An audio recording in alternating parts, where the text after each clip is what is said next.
રાજકોટમાં આઈટી વિભાગના દરોડા, 2 સ્થળોએ 10 કિલો અખાદ્ય જથ્થો નાશ કરવામાં આવ્યો છે। કાલાવાડ રોડ આરોગ્ય વિભાગની કાર્યવાહી, ચીઝ બટર પાઉં પીઝાના જથ્થાનો નાશ કરવામાં આવ્યો છે। આજી ડેમ દીનદયાળ ઇન્ડસ્ટ્રીયલ એરિયામાં દરોડા પાડવામાં આવ્યા છે તો અંદાજિત 8 ટન અખાદ્ય જથ્થો ઝડપાયો છે। આશાપુર નામની પેઢી ખાતે દરોડા પાડવામાં આવ્યા તો 1 ટન ફૂગવાળા ચણા, 220 કિલો શંખજીરું, 5 ટન ચેપેલા ચણ અખાદ્ય જથ્થો છે તેનો નાશ કરવામાં આવ્યો છે। મહત્વ છે કે આરોગ્ય વિભાગના દરોડામાં અખાદ્ય જથ્થાનો નાશ કરવામાં આવ્યો છે। 2 સ્થળેથી જથ્થો મળી આવ્યો છે તો કાલાવડ રોડમાં આરોગ્ય વિભાગની કાર્યવાહી, 2 સ્થળોથી ચીઝ બટર પાઉં પીઝાનો જથ્થાનો નાશ કરવામાં આવ્યો છે। અંદાજિત 8 ટન અખાદ્ય જથ્થો ઝડપાયો છે તો આરોગ્ય વિભાગે દરોડા પાડ્યા છે। 2 સ્થળોમાં 10 કિલો જેટલો અખાદ્ય જથ્થો નાશ કરવામાં આવ્યો છે, જેમાં ચણા, શંખજીરું છે। આ તમામ વસ્તુઓ છે જે ખરાબ હાલતમાં જોવા મળી।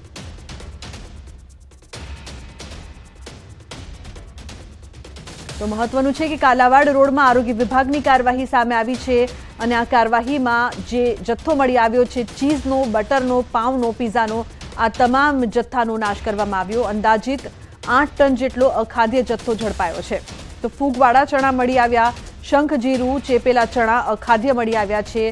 લોકો જે ખાઈ રહ્યા છે તે કેટલું તેમના સ્વાસ્થ્ય માટે કહી શકાય હાનિકારક તેની જાણકારી આ તમામ વિગતો મળી રહી છે। આ પ્રકારના અખાદ્ય જથ્થાને કારણે લોકોનું સ્વાસ્થ્ય છે તે જોખમાઈ રહ્યું છે।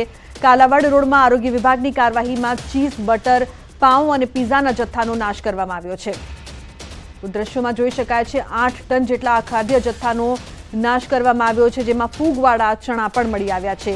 પીઝાના પણ જે સેમ્પલ મળી આવ્યા હતા, બ્રેડના, ચીઝના, બટરના, આ તમામનો નાશ કરવામાં આવ્યો છે। 2 સ્થળોમાંથી આ જથ્થો મળી આવ્યો છે તો મહત્વનું છે કે તમામ લોકોના સ્વાસ્થ્ય સાથે ચેડા થઈ રહ્યા છે।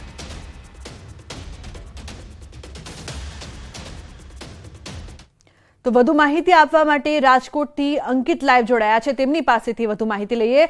અંકિત, શું માહિતી પ્રાપ્ત થઈ રહી છે જે પ્રકારનો જે જથ્થો મળી આવ્યો છે અખાદ્ય?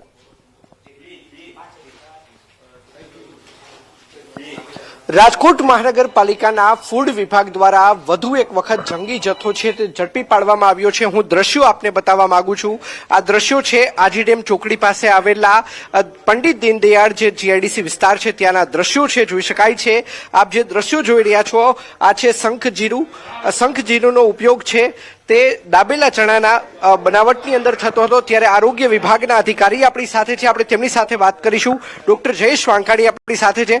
સર, શું કહેશો, ખાસ કરીને દરોડો પાડવામાં આવ્યો છે, કયા પ્રકારનો જથ્થો મળી આવ્યો છે? જી, રાજકોટ મહાનગરપાલિકાની જે ફૂડ શાખા છે એના દ્વારા અમને જે દીનદયાળ ઇન્ડસ્ટ્રીયલ એરિયા છે ત્યાં અમારી ટીમ જે છે એની મુલાકાત લેતા શ્રી નંબર 8માં જે આશા ફૂડ્સ અને જેકે ફૂડ્સ નામની 2 પેઢીઓ છે એમને મળી આવેલી છે। કોઈપણ પ્રકારના એફએસએસઆઈના લાયસન્સ વગર આ પેઢી છે દાબેલા ચણાનું છે એ પ્રોડક્શન કરતી અમને માલુમ પડેલ છે।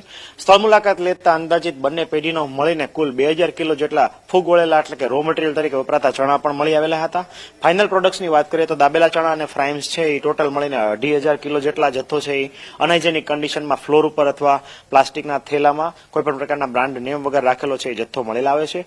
આ તમામ જથ્થો છે હાલ જે છે એ એફએસએસઆઈના નોર્મ્સ મુજબ તમામ અખાદ્ય જથ્થો એ ડિસ્કાર્ડ કરવામાં આવશે અને સેમ્પલ પણ લેવામાં આવશે। આ ઉપરાંત પ્રોડક્શન છે એ ટોટલી અનહાઇજેનિક કન્ડિશનમાં કરવામાં આવી રહ્યું છે। આપ જોઈ શકો છો કે તાજા તેલનો વપરાશ કરવામાં આવ્યો છે। જે કમ્પ્રેસર મશીન છે એની અંદર એ લોકો શંખજીરું પાવડર છે એ વપરાશ કરતા હતા। અંદાજિત 250 કિલો જેટલો શંખજીરું પાવડરનો પણ જથ્થો છે એ વપરાશમાં લેતા હોવાનું છે એમને મળી આવ્યું છે અને આ તમામ જથ્થો છે હાલ છે નિકાલ કરવામાં આવશે અને સેમ્પલ લેવામાં આવશે। સર, ખાસ કરીને આજે શંખજીરુંનો ઉપયોગ શા માટે કરવામાં આવતો, તેના કારણે આ પ્રોડક્ટ ઉપર શું અસર પડતી હશે અને આ પ્રકારનો ચણા ખાવાથી કયા પ્રકારની બીમારી છે તે થઈ શકે છે? જી, ખાસ કરીને વાત કરીએ તો શંખજીરું પાવડર છે એનો વપરાશ છે એ લઈ શકાય નહીં અથવા એ શંખજીરું પાવડર છે એ માત્ર દવા બનાવવામાં ફાઇનલ પ્રોડક્ટ માટેનું જે શંખજીરું હોય છે અલગ આવતું હોય છે। તો આ લોકો જે છે અખાદ્ય શંખજીરું છે એ વપરાશમાં લેતા હતા। આ ઉપરાંત શંખજીરું છે એ લાંબા ગાળે એક ધારો વપરાશ કરીએ તો મોઢામાં ચાંદા પડવા, અંદર જીભ ઉપર ચાંદા પડવા, આંતરડાની અંદર અને ખાસ કરીને વાત કરું તો અન્નનળી અને જઠરની અંદર ચાંદા પડવા માટે કારણભૂત હોય છે। આ ઉપરાંત અનહાઇજેનિક કન્ડિશનમાં બનેલા દાબેલા ચણા ખાવાથી અથવા આપણે વાત કરી તો ફૂગવાળા ચણા છે એ ફાઇનલ પ્રોડક્ટ તરીકે તળીને વાપરવાથી ફૂગના પેટના રોગો પણ થવાની શક્યતા છે અને ફાઇનલ પ્રોડક્ટ આપ જોઈ શકો છો કે જમીન ઉપર બિછાવીને એ લોકો વપરાશમાં લેતા હતા. તો આવી પ્રોડક્ટ ખાવાથી તમને પેટમાં જે છે એ બેક્ટેરિયલ ઇન્ફેક્શન થવાની અને ફૂડ પોઈઝનિંગ થવાની પૂરેપૂરી શક્યતા રહેલી છે. સર, પ્રાથમિક તપાસની અંદર આ લોકો રાજકોટની અંદર કે રાજકોટની બહાર કઈ કઈ જગ્યાએ ડિસ્ટ્રીબ્યુશન કરતા હતા, સાથોસાથ તેમના પેકિંગ ઉપર કોઈ પણ જાતના ઇન્ગ્રેડિયન્ટ્સ લખવામાં નથી આવ્યા, એક્સપાયરી ડેટ લખવામાં નથી આવી, મેન્યુફેક્ચરિંગ ડેટ લખવામાં નથી આવી, શું કહેશો? જી, આ ટોટલી FSSAI ના લાયસન્સ લીધા વગર બિનકાયદેસર રીતે આ કારખાનું છે એ ધમધમી રહ્યું હતું. હાલ જે છે તમામ માલ છે સીઝ કરવામાં આવ્યો છે. ફાઇનલ પ્રોડક્ટ તૈયાર કર્યા પછી રાજકોટની આજુબાજુ અને રાજકોટ વિસ્તારની અંદર એ 5 કિલોના પેકિંગ છે કોઈ પણ પ્રકારના લેબલ અથવા બ્રાન્ડિંગ વગર છે આ પેઢી છે એ પ્લાસ્ટિકના જબલામાં છે એ ઠાલવતી હતી.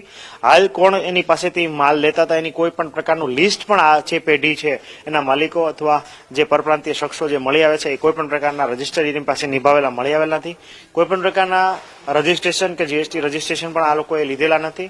આ આમ કહીએ તો બિનકાયદેસર રીતે જ તે એક પ્રકારનું કારખાનું ધમધમી રહ્યું હતું. ખાસ કરીને આજે આ વ્યક્તિઓ છે તેમના વિરુદ્ધ હવે મહાનગરપાલિકાના ફૂડ વિભાગ દ્વારા કયા પ્રકારની કાર્યવાહી છે તે કરવામાં આવશે? હાલ જે છે FSSAI ના નોર્મ્સ મુજબ આ તમામ જથ્થો છે અખાદ્ય મળેલ હોય એ તમામ જથ્થો છે એ સોલિડ વેસ્ટ શાખા દ્વારા અમે ક્રશર મારફત આનો નિકાલ કરવામાં આવશે.